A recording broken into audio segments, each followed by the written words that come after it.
warahmatullahi wabarakatuh. Perkenalkan, saya Asya Ismah Siwi Nurhati, 12 IPS 3 absen 4. Akan menyampaikan pidato sebagai tugas ujian praktek bahasa Indonesia.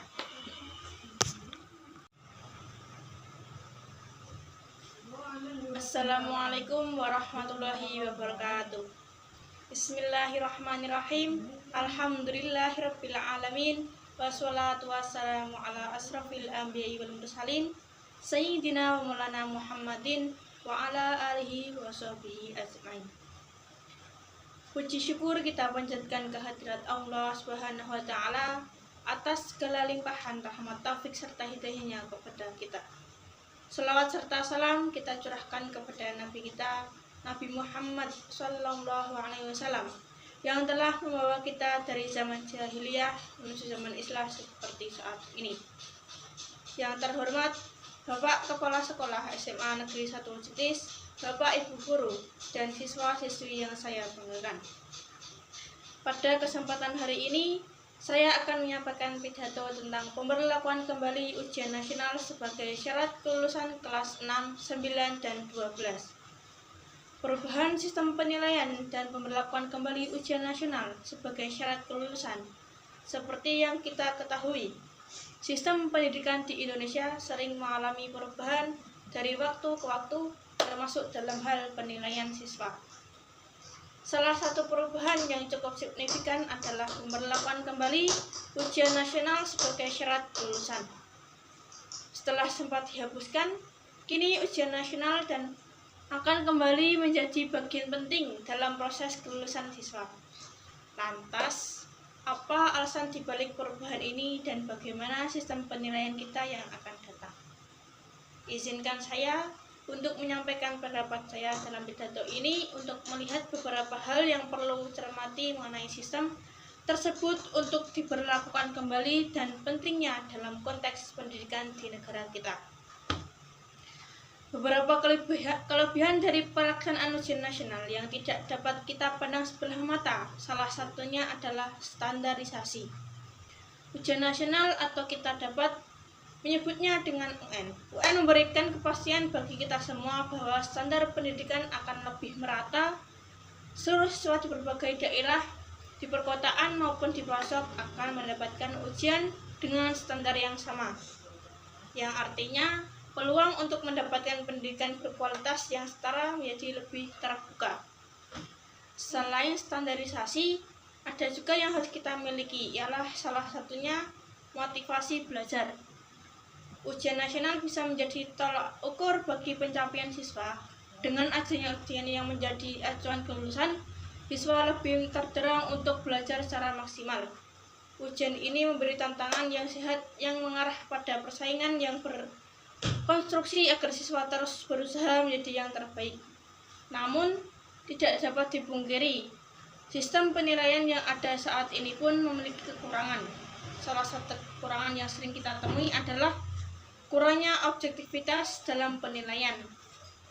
Penilaian yang bersifat objektivitas, misalnya dalam ujian harian atau tugas-tugas yang diberikan, guru seringkali rentan dipengaruhi oleh faktor-faktor di luar kemampuan siswa. Misalnya, hubungan baik dengan guru atau faktor lain yang tidak berkaitan dengan kompetensi akademik siswa. Selain itu, sistem penilaian yang lebih bersifat subjektif ini juga dapat menjadi beban kerja tambahan bagi guru. Guru harus menyusun dan memberikan penilaian yang lebih mendalam terhadap setiap siswa, yang tentunya membutuhkan waktu dan energi lebih. Hal ini bisa membuat fokus guru terpecah dan akhirnya kualitas pendidikan pun bisa terganggu. Selanjutnya, kurangnya persaingan sehat menjadi masalah yang juga tak kalah penting. Tanpa adanya ujian nasional, seringkali siswa merasa kurang terdorong untuk menunjukkan kemampuan terbaik mereka. Sebuah ujian yang menjadi acuan untuk kelulusan dapat menciptakan iklim persaingan yang sehat, di mana siswa merasa perlu untuk mempersiapkan diri dengan lebih baik.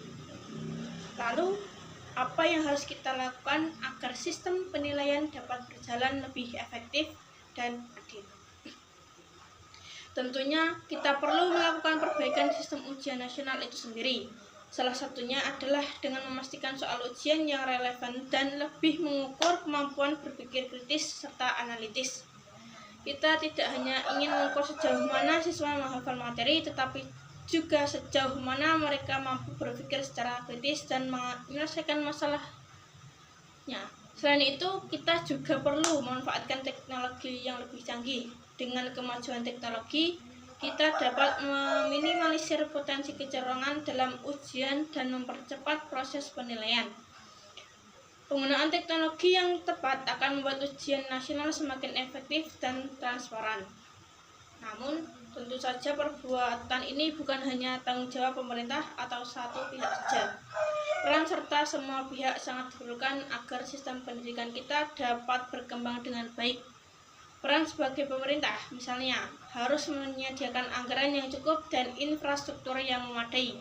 Pemerintah juga perlu memastikan bahwa fasilitas pendidikan di seluruh daerah, baik di kota maupun pelosok, memiliki akses yang sama terhadap pendidikan yang berkualitas. Selain itu, peran sekolah sebagai tempat belajar juga memiliki peran yang besar dalam mempersiapkan siswa dengan baik untuk menghadapi ujian. Sekolah harus memberikan pengajaran yang menyeluruh, tidak hanya untuk menghadapi ujian, tetapi untuk mempersiapkan siswa agar siap menghadapi tantangan di dunia nyata. Dan tak kalah penting, peran kedua orang tua. Orang tua harus memberikan dukungan moral dan materi kepada anak-anak mereka. Dukungan ini akan memberikan motivasi tambahan bagi siswa untuk belajar dengan giat dan mempersiapkan ujian dengan sebaik-baiknya. Bapak, Ibu guru, dan teman-teman yang saya hormati, perubahan sistem penilaian ini tentunya merupakan langkah besar dalam dunia pendidikan kita. Kita semua memiliki peran yang sangat penting untuk menjadikan perubahan ini berjalan dengan sukses. Semoga dengan adanya perubahan ini kita dapat melahirkan generasi muda yang tidak hanya cerdas secara akademik, tetapi juga memiliki kemampuan berpikir kritis, analitis, dan siap menghadapi tantangan dunia yang semakin kompleks. Sekian pidato yang dapat saya sampaikan. Kurang lebihnya mohon maaf. Wassalamualaikum warahmatullahi wabarakatuh.